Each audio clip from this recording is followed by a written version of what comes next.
క్రైస్తవ విశ్వాసులందరకు నజరేయుడైన యేసుక్రీస్తు నామమున శుభములు కలుగునుగాక. ఆమేన్.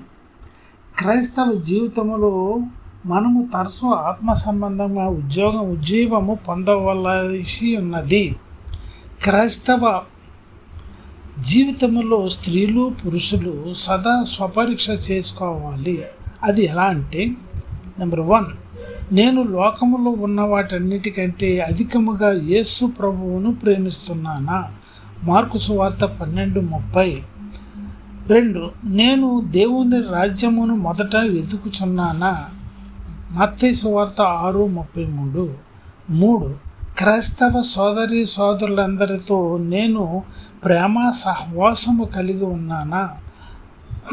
1 యోహాను 1:7, 4:20. 4, మన జీవితంలో ప్రతిదినము ఆత్మఫలములను అనుభవించుచున్నామా? గలతీయులకు రాసిన పత్రిక 5:22-23. 5, మన వ్యక్తిగత సంఘ జీవితంలో ఆత్మశక్తి ఉన్నదా? లూకా 24:45, అపోస్తలుల కార్యములు 1:8.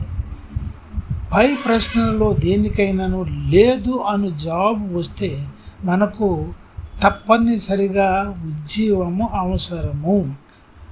అయితే ఉజ్జీవం అనగా అది ఎలా ఉంటుందో మీకు క్లుప్తంగా వివరిస్తాను. క్రీస్తు పట్ల మనకు గల మొదటి ప్రేమను పునరుద్ధరించటము, క్రీస్తుతో కూడా వెలుగులో నడవటము, ఆయన మనలో నివసించటము.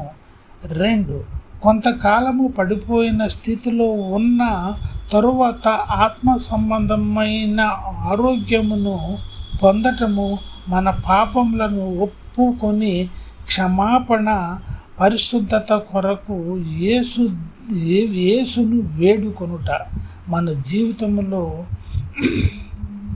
మన జీవితం అంతటి పైన యేసుకు అధికారమును ఒప్పుకోవటము.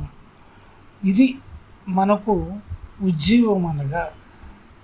అందరికీ నేను క్లుప్తంగా చెప్పినా సరే బాగానే అర్థమైందని నేను అనుకుంటున్నాను. God bless you all. Amen.